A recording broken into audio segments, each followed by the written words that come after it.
Budu číst z prvního listu Petrova z 4. kapitoly 8. verš. Především mějte vytrvalou lásku jedním k druhým. Vždyť láska přikryje množství hříchů. Milé sestry, milí bratia, vážení priatelia, milí hostia, dovoľte, aby som vás čo najsrdečnejšie pozdravil. S manželkou sme sa tešili na túto sobotu. Osobne pre mňa je to taká zvláštna príležitosť, pretože som tu po veľmi dlhej dobe a vidiac to foaje, ten vstup, tak som si spomenul, ako sme kedysi s bratom Bartom tie zelené sklené kamene osádzali do toho priečelia. Takže je to už hodne dávno. Potom si spomínam na Torpiádu, tesne po revolúcii, kedy sme tu zažívali úžasné okamžiky. Viac ako 1000 členné návštevy boli tam dole pri Andelovi na prednáškach. Takže boli to naozaj ako nezabudnutelné chvíle. No a odvtedy si už ani nepamätám, že by som tu niekedy medzi vami bol. Takže vo svojej mysli a predstavách som omládol pri vstupe o hodne. Ďakujem za pozvanie, za to, že sme mohli s manželkou sem prísť a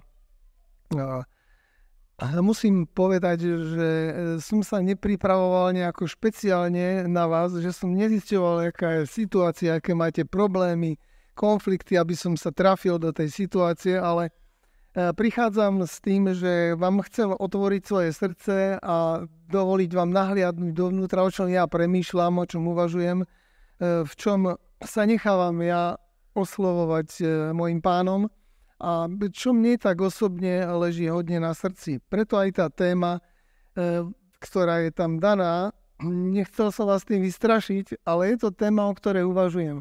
Keďže som už aj ja vstúpil do tej záverečnej, môžeme povedať štvrtiny svojho života, tak človek musí uvažovať o tom, že čo má zmysel, čo nemá zmysel, kam sa to všetko uberá a jak sa to všetko naplňa. Je to už naozaj hodne dávno, kedy som uveril a ja ako ateist, bývalý ateista, ktorý zažil situáciu konca veľmi intenzívne v mojej rodine, pretože keď som mal 19 rokov, tak sestra, ktorá mala 17 rokov, mala mať 17-16 rokov, dostala akutnú leukémiu a bola to rana v 70. rokoch tak silná, že rodinou to zatriaslo a proste zrazu z ničoho nič sme sa dozvedeli, že bude koniec, že sa to nedá liečiť, že dal sa len predĺžovať ten jej život z týždňa na týždeň a z mesiaca na mesiac, ale netrvalo to dlho. A kedy aj ona sa dozvedela, že zomiera a vtedy ako 19-ročný chlapec som bol konfrontovaný s tým, že bude koniec takého života, jak sme mali spolu dovtedy, že proste odíde. A vnímal som to veľmi intenzívne, jak ťažko to prežívali rodičia, a každý sa s tým nejako inak vysporiadoval. A ja som sa s tým nevedel zmieriť, že jak je to možné, že môže mladý človek zomrieť, ktorý chcel žiť, ktorá bola veľmi pekná a snažila sa naozaj ako zaradiť do života. Ešte aj denník si písala a napísala, až po jej smrti som to našiel, že nerozumie tomu, čo sa stalo, prečo takú chorobu dostala a že keď chcela mať rodinu, chcela poznať svet a žiť a ona musí zomrieť, že prečo to a žiadne východisko. No a naozaj my sme neboli veriaca rodina, aby sme proste našli nejaké východisko v Bohu, okrem starej babky, tá áno.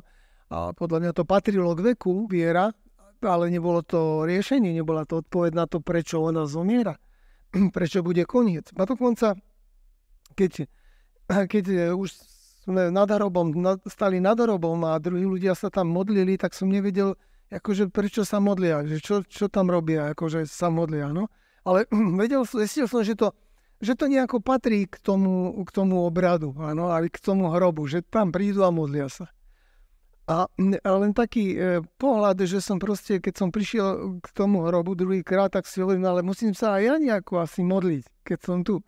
Tak som si zložil takú básničku, ktorá nahradzala tú modlitbu a tá básnička vyjadrovala proste tú neschopnosť sa zmieriť s tým, že je koniec, že už dosť.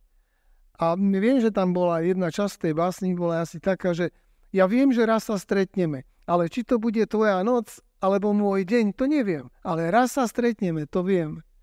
Proste toto tak nejak vyhrklo z mojho vnútra a tu som vždy pri tom hrobe hovoril. Ale nevedel som sa s tým ako zmieriť, že koniec všetkého. Čo to znamená? A riešenie na to už vôbec žiadne nebolo. Až potom o 5 rokov, keď som poznal a zoznámil som sa s Bohom, zistil som, že Boh existuje a že má východisko, že má riešenie, tak to bolo niečo tak úžasné, že som vedel, že už nikdy sa mi nestane taká situácia, že by som tak bezmocne a bez zbrania zúfalo stál nad hrobom a bol sám v celom vesmíre a nepoznal riešenie.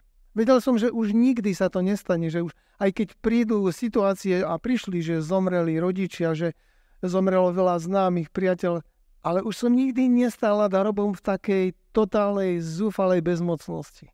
Už tam bola vždycky nádej. A pamätám si, že keď som uveril, že až vtedy som pochopil, prečo na každom hrobe je kríž. Ja som si myslel, že kríž patrí k hrobu ako súčasť hrobu. Ale až keď som uveril, som pochopil, že každý ten kríž je neskutočné posolstvo nádeje.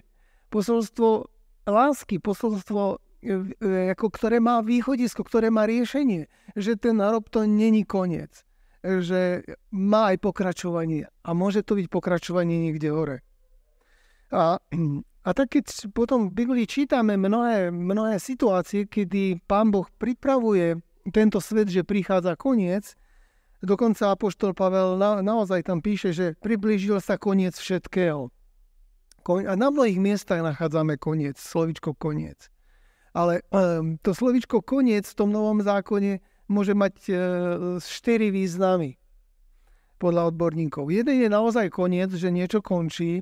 Potom druhé je to smrť, to je tiež koniec. Tretie je dosiahnutie nejakého cieľa. Aj to je koniec, keď sa dosiahne nejaký cieľ. A ten štvrtý význam je, toho slovička koniec je, že nastal ustanovený čas. Určený čas na niečo a to je tiež koniec.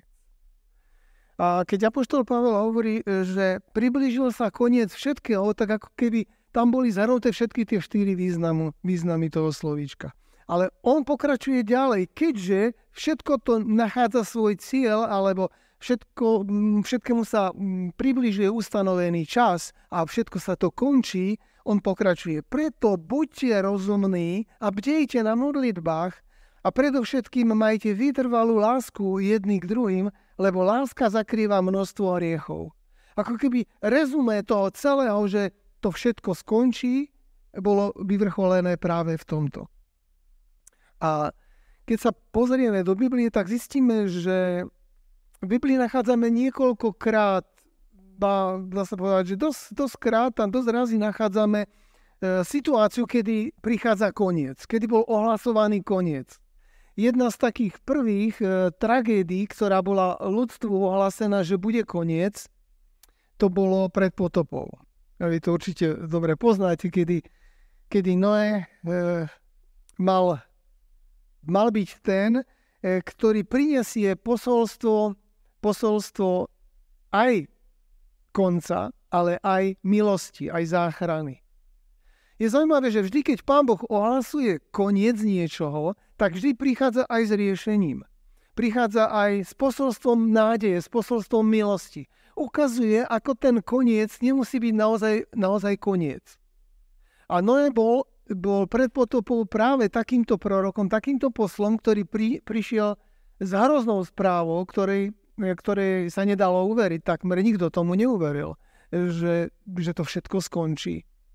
Ale on bol aj posol nádeje, pretože priniesol evanjelium, priniesol milosť v tom, že môžu sa zachrániť cez ten koráb. A keby bolo 1000 korábov postavených podľa toho modelu, tak by bolo zachránených oveľa viac ľudí. Pán Boh ponúkol to riešenie vtedajšiemu svetu. Tá archa mala byť riešením a nakoniec aj bola. Žiaľ, ale len pre veľmi malú skupinu ľudí. Ľudia neboli schopní uveriť tomu, že by mohol prísť a nastať koniec všetkého. No a tak, ako bolo pred potopou, tak bude aj za príchodu Syna človeka, hovorí písmo. Je možné, že by aj dnes mala prísť taká katastrofa, kedy bude koniec všetkého, kedy všetko na tejto zemi zhorí a ľudia prídu o všetko to, čo budovali, o všetko, do čoho investovali.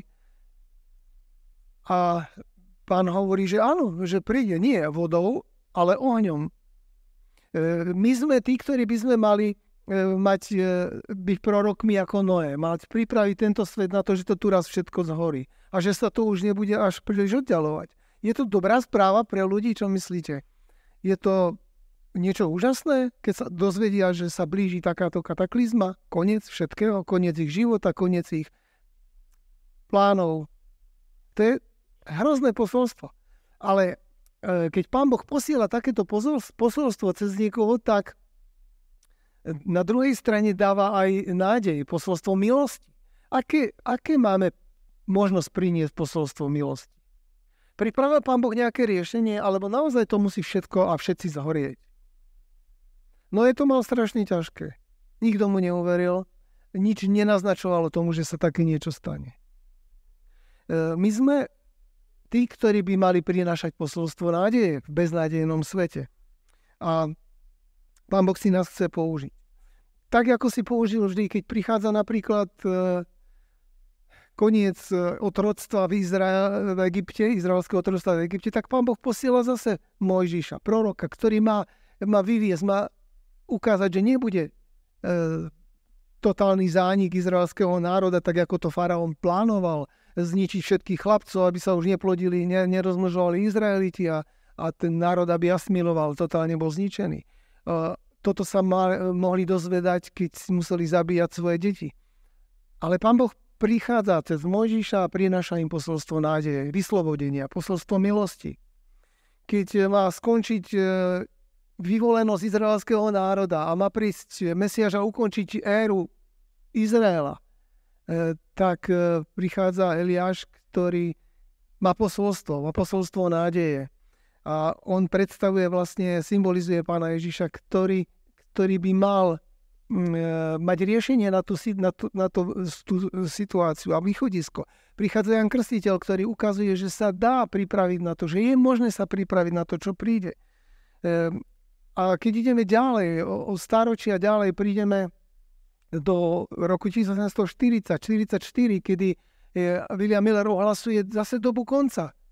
Lebo Pán je presvedčený, že Pán príde a ľudstvo sa dozvedá, že je koniec, že teda Pán príde a všetko bude ukončené. A naozaj v tej dobe, predadventnej dobe, vtedy mu uveril takmer celý vtedajší svet. A to určité obdobie všetci s napätím očakávali, že naozaj príde ten záver, príde ten koniec. A tam je tá počiatok adventného hnutia. Koniec, túžobne očakávaný koniec niektorými neprišiel. Prišlo veľké sklamanie. Ale opäť je tu posolstvo milosti, ktoré má Pán Boh pripravené. A tam nachádzame niekde vznik adventného hnutia. Prichádzajú adventisti, ktorí prichádzajú s nádejným posolstvom, že teda Pán má pripravené ešte oveľa niečo krajšie, niečo lepšie. Nie sú to hlasatelia tragédie, hlasatelia konca, ale sú to hlasatelia budúceho, nádherného, perspektívneho, večného života. A ja sa pýtam, ako je to s nami dnes? My sme tí, ktorí vlastne sú tesne pred druhým príchodom Pána Ježiša, ktorí majú predstavovať toho proroka Eliáša alebo toho Jana Krstiteľa, ktorý má pripraviť tento svet na to, že príde koniec, ktorý znamená naplnenie naozaj toho časového úseku, ale aj cieľu, ktorý tu mal byť dosiahnutý. Ale na druhej strane aj naozaj smrť a koniec mnohých miliónov, možno miliard ľudí. Sme tí, ktorí sa cítime, že nás Pán Boh povolal ako v tej poslednej dobe, ako tých, ktorí majú pripraviť ako proroka milosti pre tento svet. Ako adventisti, tí, ktorí pripravujú na príchod Pána nielen seba, ale aj tento svet. A to, čo mňa trápi, je dosť, že ako adventisti sme stratili a strácame svoju identitu. Zaradili sme sa medzi mnohé krásne cirkvi, medzi mnoho obrátených, znovuzrodených a posvetených kresťanov iných denominácií. Ale ako keby sme zmazali ten rozdiel toho naliehavého poslania, ktoré ten prorok má pre poslednú dobu. A to vnímam veľmi, veľmi intenzívne. Keď si čítate to naliehavé posolstvo, ktoré tam tí naši priekopníci dostali na začiatku, a Zjavenie 10. kapitola 11. verš veľmi konkrétne hovorí, musíš opäť prorokovať o mnohých ľuďoch, národoch, jazykoch a kráľoch. Proste musíš byť tým prorokom, ktorý je vystavený tomu pohľadu zvonku. Že prináša posolstvo nie príliš povzbudzujúce pre mnohých, ale posolstvo milosti a nádeje. Musíš zase prorokovať. A sme sa ako cirkev dostali do obdobia, o ktorom Biblia hovorí, že je veľmi prelomové obdobie, Zjavenie 12. kapitola, 17. verš. Drak sa rozhneval na ženu a išiel bojovať s ostatnými, s tými ostatnými jej potomstva, ktorí zachovávajú Božie prikázania a držia sa Ježišovho svedectva. A my, keď ideme do tej histórie, tak zistujeme, že naozaj cirkev adventistov sa stotožňuje s touto charakteristikou, že je to ten ostatok, ktorý má tie dva charakteristické rysy. Že zachovávajú všetky Božie prikázania, teda ako to je jeden znak, a že majú svedectvo Ježiša Krista. Ježišovo svedectvo. Na jednej strane, že buď svedčia o Ježišovi, že ich život svedčí o Ježišovi, ale na druhej strane Zjavenie 19.10 hovorí, že Ježišovým svedectvom je duch proroctva. Že Pán Boh túto cirkev vyzbrojil a poveril aj prorockým poslaním. Poslanie proroka bolo nie varovať, nie len akoby predpovedať budúcnosť, ale aj vyučovať a pripravovať. A tá naša cirkev dostala už v samotnom začiatku toto poslanie. Pripraviť tento svet na druhý príchod Pána Ježíša. Pripraviť ľudí na stretnutie sa s Bohom. Pripraviť nielen samých seba, ale aj tých najbližších na stretnutie s Bohom. A k tomu nám Pán Boh dal dary. Dary, ktoré nám majú pomôcť naplniť potreby umierajúceho sveta. A dar ducha prorockého bol jeden z takýchto darov. Bola to reakcia na situáciu sveta, v ktorom vtedy žili. Keď ideme trochu do histórie a uvedomíme si to 19.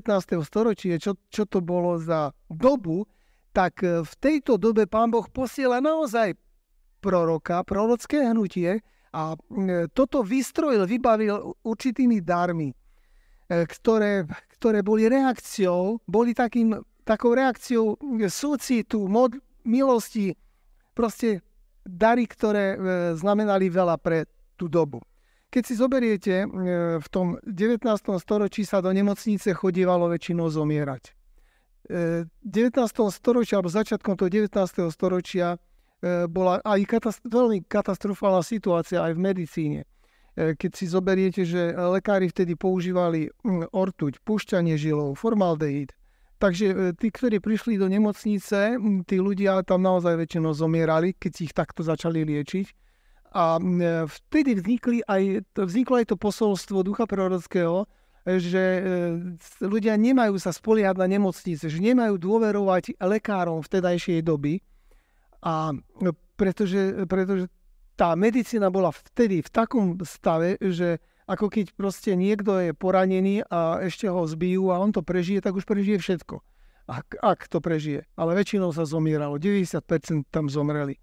A ona dáva do tejto doby posolstva proti liekom, proti lekárom niektorým a ukazuje, aké lieky a akí lekári by mali byť. A preto v jej spisoch nachádzame aj takéto negatívne citáty. A žiaľ, že to, čo sa stáva, že niektorí si vytrhnú tieto citáty z 19. storočia a aplikujú ich do našej doby, keď je to naprosto nevhodné a naprosto odlišná situácia. A žiaľ, ako v cirkvi sa s tým stretávame, že potom musíme riešiť takéto napätia a takéto situácie. Ale celé to zdravotné posolstvo, ktoré cirkev dostala, to bolo posolstvo milosti, posolstvo nádeje. Ono bolo otázkou naozaj obrovskej lásky, súcitu a milosti, ale vôbec nebolo otázkou spasenia. Vôbec sa netýkalo to, že či budú ľudia spasení, pretože to budú robiť alebo nie.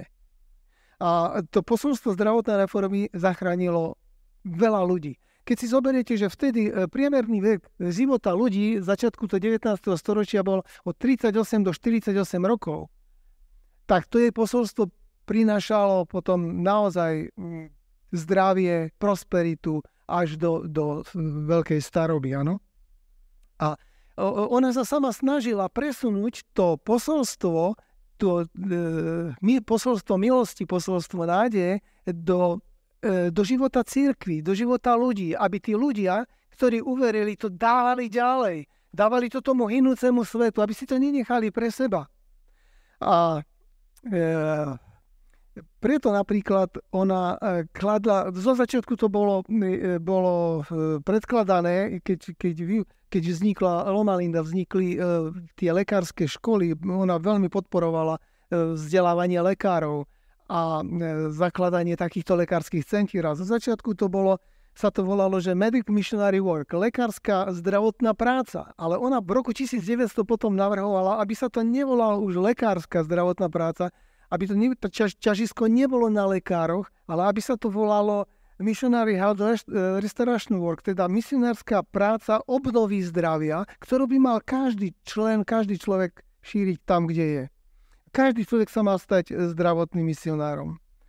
A pod tým pojmom, čo to znamenalo byť zdravotným misionárom, vôbec nemyslela uzdravovanie z chorôb. To mala byť práca lekárov, ale skôr primárna prevencia. A rád by som dnes položil dôraz na ten rozmer zdravia, ktorý je skrytý pod slovíčkom šalom. Hebrejské slovíčko šalom obsahovalo absolútne blaho vo všetkých dimenziách. Teda telesnej, duševnej, duchovnej aj sociálnej oblasti. Adventisti mali byť tí, ktorí mali byť šíritelia blaha, pohody, zdravia po každej stránke v oblasti telesnej, duševnej, duchovnej aj sociálnej. A to, čo malo rozhodovať o ich prosperite, boli vzťahy k druhým ľuďom. Ona hovorí, že adventisti by mali byť ľudia, ktorí najlepšie a najviac predstavujú ich charakter Pána Ježíša Krista. Keď potom hovorí o tom, že každý člen by mal byť zdravotný misionár, tak by mal byť každý člen poslom lásky, poslom milosti, poslom súcitu pre tento svet. A to, čo mňa trápi, je to, že sa to dostalo do úplne inej polohy. Že vôbec sme nenaplnili a nesplnili poslanie, ktoré nám historicky takto bolo dané. A tento svet nič tak nepotrebuje, ako práve toto posolstvo nádeje v tom beznádejnom svete. Posolstvo lásky, milosti a súcitu vo svete, ktorý totálne hynie. A keď sa pozriem do situácie, kedy učeníci sa pýtajú Pána Ježíša: Páne, povedz nám, kedy to skončí, kedy bude koniec a aké budú znamenia toho konca. Vy poznáte veľmi dobre to miesto. Aj učeníkov to trápilo, lebo vedeli, že Pán Ježiš im povedal, že ten koniec sa blíži. Oni si naozaj mysleli, že to sa blíži veľmi rýchle. A vy, keď čítate tú 24. a 25. kapitolu, to je úžasné kapitoly, ktoré dávajú odpoveď na to. Učeníkov to zaujímalo, aby neboli zaskočení, aby sa vedeli zorientovať, kedy príde ten koniec. A tak sa ho spýtali: Pane, povedz nám, kedy to bude, aké bude znamenie potom tvojho príchodu. No a Pán Ježiš im dáva odpoveď, a tá krásna odpoveď, ktorá fascinovala zvlášť našich priekopníkov adventistov bola ukrytá u Matúša v 24. kapitole. Pretože 24. kapitola to je proste chronológia udalostí, ktoré budú nasledovať pred druhým príchodom. To sú informácie, ktoré očarili tých našich priekopníkov. A adventisti sa stali odborníkmi práve na predpovedané udalosti doby konca. Čo všetko sa vo svete má stať, ako to bude vo svete vyzerať. A ako tie udalosti pôjdu za sebou. Dokonca aj tá chronológia posledných udalostí bola nám veľmi podrobne ukázaná, takže nemusíme v tom tápať a hľadať. Ale Pán Ježiš chcel odvrátiť tú pozornosť a mysel tých učeníkov od tých udalostí, čo sa budú vonku odohrávať, na niečo oveľa dôležitejšie, na to, čo sa bude odohrávať v ich srdciach. A tak všetky tie krásne predpovede a informácie o dobe konca on ukončuje tým, že im pohovorí o niečom dôležitejšom. Že oveľa dôležitejšie ako to, čo tam vonku sa bude diať, je to, čo sa bude diať vo vašom srdci.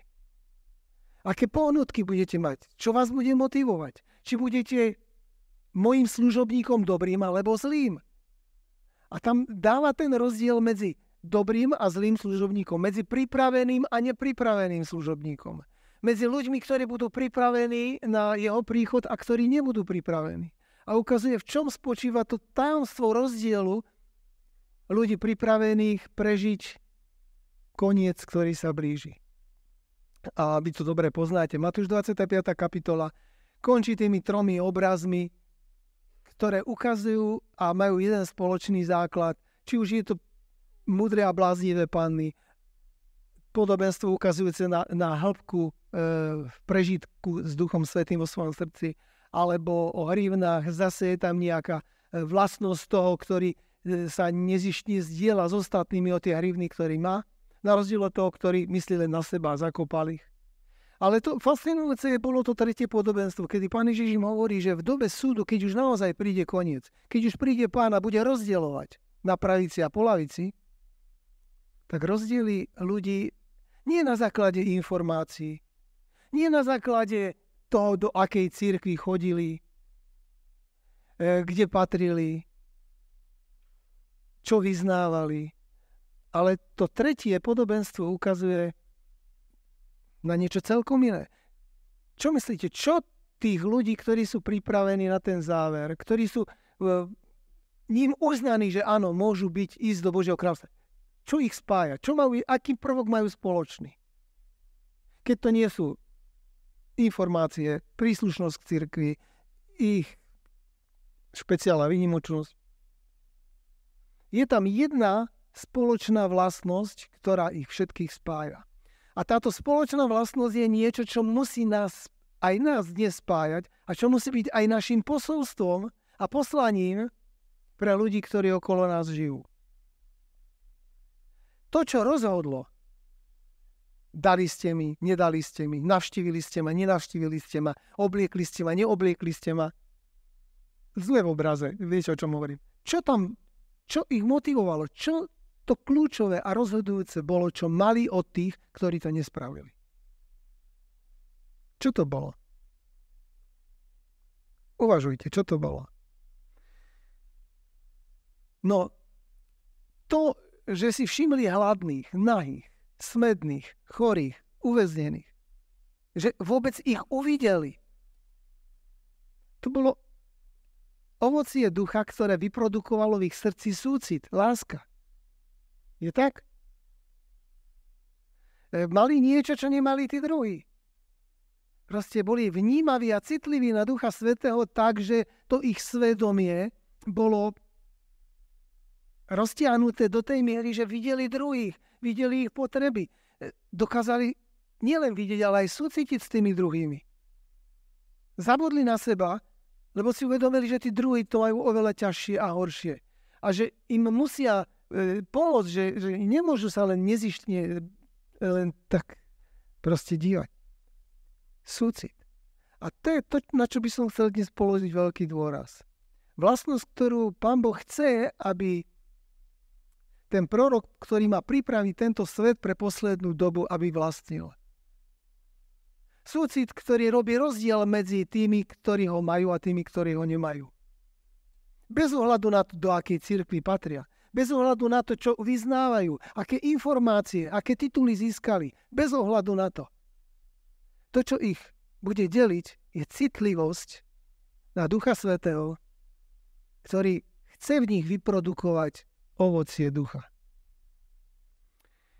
Tie múdre panny to mali. Bláznivé to nemali. Ale všetko ostatné mali spoločné. Je desivé si predstaviť, že dvaja budú vo mlyne, jeden bude vzatý, druhý rozdelený. Je desivé si predstaviť, že dvaja budú na posteli, jeden bude vzatý, druhý zanechaný. Je desivé si predstaviť, že každý druhý štatisticky by mal zle dopadnúť podľa tých podobenstiev.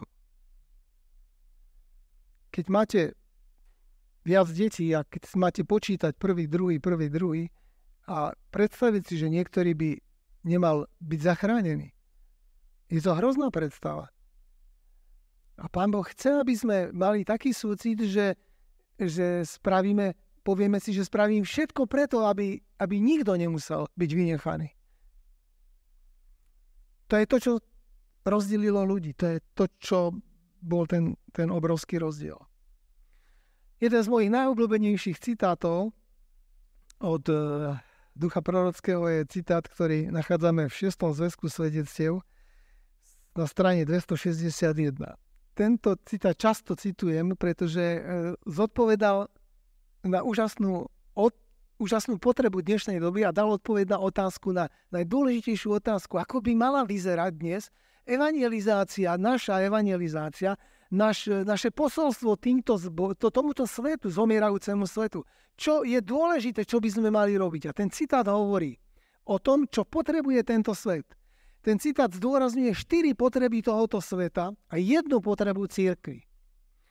Hovorí, tento svet okolo nás potrebuje na prvom mieste súcit, na druhom mieste modlitbu, na treťom mieste činorodosť, praktickú aktivitu Božieho ľudu a na 4. mieste potrebuje poznanie Ježiša Krista v živote jeho nasledovníkov. Prosím vás, tieto 4 veci ako ma veľmi zarazili. Toto je potreba sveta, ale toto nepotrebujú len ľudia vo svete. To potrebujú aj členovia v cirkvi. To potrebujeme každý jeden z nás. My sme tak stvorení, že potrebujeme súcit, potrebujeme modlitby, potrebujeme praktickú pomoc a potrebujeme uvidieť Ježiša Krista. Ľudia potrebujú vidieť Ježiša Krista v našom živote, aby povedali, ak je Ježiš taký ako ty, tak chcem ísť za ním. Milujem ho. 4 potreby tohto sveta. Keď všetko zabudnete, nezabudnite, že vaša služba tomuto svetu by mala pozostávať zo súcitu, z modlitieb, z praktickej pomoci a zo zjavenia charakteru Pána Ježiša Krista. No a tá jedna potreba, o ktorej ona hovorí, čo potrebuje cirkev, čo potrebuje Boží ľud, len jednu vec. Ona hovorí, to sú príležitosti. Boží ľud potrebuje len príležitosti. Príležitosti, ktoré im umožnia prejaviť súcit, ktoré vyžadujú ten súcit, príležitosti, ktoré robia ich modlitby účinnými a príležitosti, ktoré ich povahu rozvíjajú podľa Božieho vzoru, do podoby Pána Ježiša Krista. To potrebuje Boží ľud. Potrebujeme príležitosti. A ten citát pokračuje ďalej a hovorí, že aby nám Pán Boh zabezpečil tieto príležitosti, postavil medzi nás ľudí chudobných, nešťastných, nemocných a trpiacich. Chudobných, nemocných, nešťastných a trpiacich. Oni sú Kristovým odkazom jeho cirkvi. A má byť o nich postarané tak, ako by sa o nich postaral on sám. Takto Boh odstraňuje strusku a čistí zlato a rozvíja v nás ono jemné vzdelanie srdca a povahy, ktoré tak veľmi potrebujeme. Túto metódu Pán Boh použije, aby v nás zjavil, ukázal obraz charakteru Ježiša Krista. Teda my si myslíme, že pomáhame tomuto svetu, ale v konečnom dôsledku je najviac spomožené nám tou transformáciou na charakter a podobu Pána Ježiša. Aby nám Pán Boh zabezpečil tieto príležitosti byť súcitný, modliť sa za niekoho, prakticky mu pomáhať a zjaviť charakter Ježiša Krista, dáva medzi nás ľudí chorých, nemocných, nešťastných a trpiacich. A ako kazateľ som povedal, ale ja by som chcel zbor naplniť ľuďmi zdravými, prosperujúcimi, bohatými, šikovnými, obdarovanými, aby to nejak kvitlo. Ale nie chudobný, nešťastný, nemocný, trpiaci, to len samé starosti prináša. Ale to je to, čo Boží ľud potrebuje, aby sa mohla prejaviť povaha a charakter Pána Ježiša Krista. Veľmi sme sa vzdialili svojmu poslaniu, prorockému poslaniu, ako cirkev, ako jednotlivci, ako rodiny. A pred druhým príchodom, ja neviem, či Pán pošle ešte nejakého proroka, ktorý nami zatrasie, alebo nás bude k niečomu nútiť. My sme tí, ktorí majú ducha prorockého. Svedectvo Ježiša Krista je duch prorocký a tá cirkev ostatkov zachová Božie prikázania a má ducha prorockého. No tak mám spisy sestry Whiteovej v knižnici, aj som ich raz čítal, aj viem, o čom tam je napísané. Toto znamená, že mám ducha prorockého. Alebo, že rady, ktoré Pán Boh dal pre poslednú dobu, týkajúce sa pomoci, záchrany, pre tisíce ľudí okolo nás, ja nejak aplikujem a posúvam ďalej. Alebo to zostalo len v tej mojej knižnici, knihovni alebo v mojej hlave.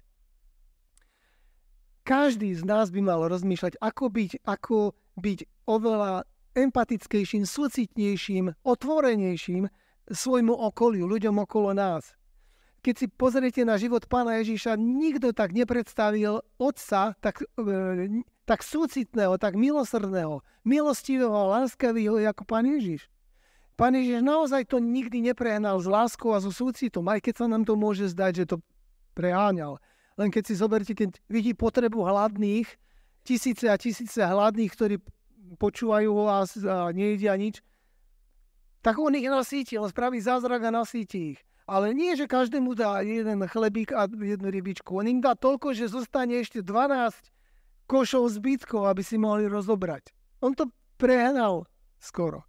Keď Pán Ježiš hovorí o podobenstvu o milosrdnom Samaritánovi, tak hovorí, že on zase ten milosrdný Samaritán predstavuje charakter Pána Boha, ktorý zachránil, ošetril a postaral sa o budúcnosť. Ešte mu dal aj ďalšie 2 denáre, ešte sa postarajú o budúcnosť. Ako keby Pán Ježiš chcel ukázať, že Pán Boh to s tou láskou dokáže preháňať. Vždycky dá až navrch. Nie len toľko, koľko musí. A to mňa úžasne obvinuje z toho, pretože vidím ten strašne veľký rozdiel medzi Božím charakterom a svojím charakterom. A ja pomôžem z toho, čo už mám nadbytok. Ale nedám posledné. Neviem dať posledné. Proste Pán Boh dal svojho syna, toho jediného. Dal to posledné. Viete, keď sme dneska čítali o tej Márii, že vyliala to najdrahšie, mne sa tam, ja som povedal, páčil sa mi ten obraz, kde sestra Rajta hovorí, že takúto vďačnosť, jak dala Mária, keď dala to najdrahšie, budú vykúpení prejavovať Pánovi Ježišovi celú večnosť.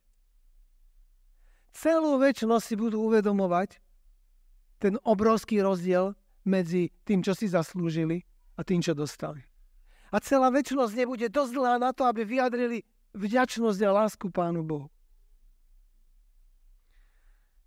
Pán Boh nás obdaril už tu, na tomto svete všetky. My už, ktorí sme uverili, ktorí sme prijali Pána Ježiša, my už viac dostať nemôžeme. Ak nám Pán Boh dal svojho syna, už nám nemá čo dať. Ak nás povolal, aby sme boli pripravovatelia doby konca, ľudí na dobu konca, dal nám všetky dary, dal nám všetky informácie, dal nám rady do každej oblasti, ktorú si len vieme predstaviť. My máme toľko rád, že môžeme byť najmudrejší a najchytrejší poradcovia na tomto svete. Či sa to týka rady pri výchove detí, rady pre kresťanskú rodinu, rady o výžive a pokrmoch, rady učiteľom sobotných škôl, rady lekárom, proste tých rád je kvanta. A Boh nám všetko dal, všetko. Problém je, že si to až tak nevšímame, alebo že si to aj všimneme a potom sa hádame, že či poslušnosť tých rád, budeme spasení. A kto ich neposlúcha, nebude spasený. Diabol to tak zamiešal, že hrúza. Postaral sa o to, aby sme sa dostali do takejto situácie. Kdežto Pán Boh chce, aby sme prišli do tej poslednej doby s dobre pripravenými plánmi. Preto nám dali informácie. Aby sme sa pripravili na udalosti, ktoré prichádzajú. Aby sme neboli zaskočení. Ale aj tie najlepšie pripravené plány, ak nedokážeme implementovať do reality, tak sú nám na nič. Na nič. Ale my nesplňame to poslanie, aby sme sa radili a pripravovali plán, ako zachránime čo najviac ľudí, ako pomôžeme čo najväčšiemu množstvu ľuďom zjaviť súcit, lásku a Boží charakter. Nemáme také porady, neuvažujeme o tom. Viete, trápili ma výbory a hodiny sme strávili na výboroch, kde sme riešili veci, ktoré sa týkali niečoho celkom iného. A diabol vedel, čo mám, ako koz nám má predhodiť, aby sme ho brízali. Ale nenariekali sme, neplakali sme nad stavom tohto sveta, i ako naplánovať to, čo nám Pán Boh zveril, aby sme im odovzdali. Keď si zoberiete, ako pripravujeme ľudí na to, čo prichádza na tomto svete, na tento svet, máme informácie, pripravujeme. My sme nepripravení. My sme vedeli, že komunizmus padne, ale nevedeli sme, že tak rýchlo. A už vôbec sme sa na to nepripravili a prišli sme do tej doby totálne nepripravení. Totálne nepripravení. Vedeli sme, že prídu vojny, príde mor, príde niečo ako COVID a možno príde ešte niečo horšie, ale ani na COVID sme neboli pripravení. Boli sme, akí sme boli a COVID ukázal, ako je kto pripravený a kto čomu a komu verí. To ukázal COVID. Ale žiadna príprava. Aby cirkev, jednotlivci, my sme na to nejak boli pripravení. Tieto situácie nám ukázali, že sme nepripravení. Ako sa pripravujeme na druhý príchod, na posledné udalosti podľa ducha prorockého sa môžu zosypať veľmi rýchle. Za pol roka môže prísť, sa naplniť to, čo sa ešte nenaplnilo. Keď sa to začne rúcať a naplňať, už nebude čas sa pripraviť. Už sa len ukáže, kto a ako je pripravený. To, čo rozhodne a to, čo rozhodlo, už bol stav pripravenosti ako voči Duchu Svätému. Múdre panny mali dosť oleja, blázni ho nemali. Kedy nazbierali ten olej do tých nádob? Keď spali? No asi nie. Ani nie počas spánku, ani nie pri zobudení. Oni ho museli nazbierať oveľa skôr. Oveľa skôr si uvedomovali, že potrebujú mať ovocie Ducha Svätého a byť citliví na ovocie Ducha Svätého. A tak oveľa skôr začali pestovať súcit, lásku k druhým doma, vo zbore, v škole, v priateľstve, teda v kamarátskych vzťahoch. Ja vám len otváram srdce, o čom ja uvažujem, čo mne strašne chýba, čo si myslím, že by mohlo pomôcť mne a pomôcť aj vám. Pretože zďaleka nemám taký súcit, jaký Duch Svätý má so mnou a s nami. A komu dovoliť, aby viacej som precítil a prežil súcit s manželkou, s deťmi, s priateľmi, s príbuznými, s nemocnými, s trpiacimi. Ako to viacej precítiť? Nebyť taký tvrdý, nebyť tak zameraný len na seba. Ja, mne, moje potreby. Ja. Tam potrebujem kríž, aby to moje ja tam viselo a nevchádzalo dole. Preto aj ja potrebujem súcit, potrebujem modlitby, potrebujem praktickú pomoc. Potrebuje to každý z vás. Každý jeden to potrebujeme. Preto by sme si aj vo zboroch mali oveľa viac a častejšie prejavovať súcit. Oveľa viac sa modliť jeden za druhého. Oveľa viac si prakticky pomáhať. Aby sme toto mohli potom dať ďalej. Tým, ktorí žijú okolo nás. Viete, aj tí cudzí ľudia, ktorých nepoznáme, prežívajú hrozné tragédie. A nikomu to nepovedia. Sú to ľudia ubolení, ktorí navonok síce vyzerajú, že nič nepotrebujú. Ale každý človek je stvorený tak, že potrebuje súcit. Pán Boh nás tak stvoril. Do takéhoto rozpoloženia. každý z nás. A sestra Letová hovorí, že by to malo byť posolstvo nášho evanjelia. Prinášať ľuďom súcit, modliť sa za nich, prakticky im pomáhať a zjaviť im charakter Ježiša Krista. Ona píše, že evanjelium sa do srdca druhého človeka nemôže dostať nijak inak, len cez most priateľstva a lásky. Ak sa vám nepodarí vybudovať most priateľstva a lásky k srdci druhého človeka, tak evanjelium nemá kadiaľ prísť. Viete, my sme si mysleli, tak ako aj tento svet si myslel, že to ťažisko je v informáciách. Milan Lasica kedysi povedal, keď hodnotil dobu pred a po páde komunizmu, hovorí, že v komunizme sme si mysleli, že všetko je v informáciách. Že keď sa tí naši ľudia tu dozvedia pravdu a informácie o tom, jak to vo svete je, takže sa totálne zmenia. A hovorí, no a mysleli sme si, že to je v informáciách a nebolo to. Viete, a my ako adventisti tiež sa domnívame, že keď ľuďom odovzdáme pravdu, informačnú pravdu, keď sa dozvedia podrobne a naučia 28 výročných bodov, že zákonite musia sa stať adventisti a zákonite sa z nich musia stať úžasní vzoroví kresťania. A tak väčšina našich evangelizačných aktivít spočívala v tom, že sme odovzdávali informácie. Krásne, perfektné, pravdivé informácie. A ľudia uverili, nechali sa pokrstiť, prišli do cirkvi a mnohí za chvíľu odchádzali. A divili sme sa, jak je to možné, však poznali pravdu. Áno, poznali pravdu, ale možno nie celkom toho, kto je pravda. Pretože v každom tom bode prítomnej pravdy bol hlavnou postavou ten, ktorý je pravda, Ježiš Kristus. A osobný vzťah s ním, cez Ducha Svätého, to bolo absolútne to najdôležitejšie.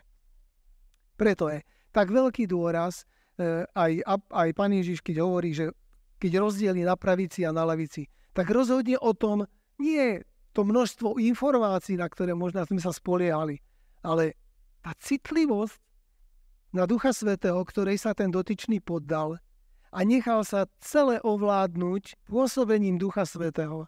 Takže Duch Svätý nemal blokády, nemal zábrany v jeho živote. A o tom hovorí aj ten verš apoštola Petra, ktorý hovorí, že všetkému sa priblížil koniec. Preto buďte rozumní a bdejte na modlitbách.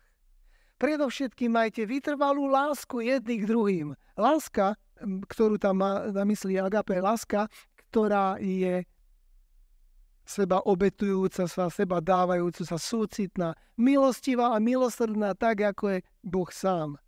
Ale predovšetkým majte lásku jedným druhým, lebo láska zakrýva množstvo hriechov. Láska dokáže príjmať hriešníkov.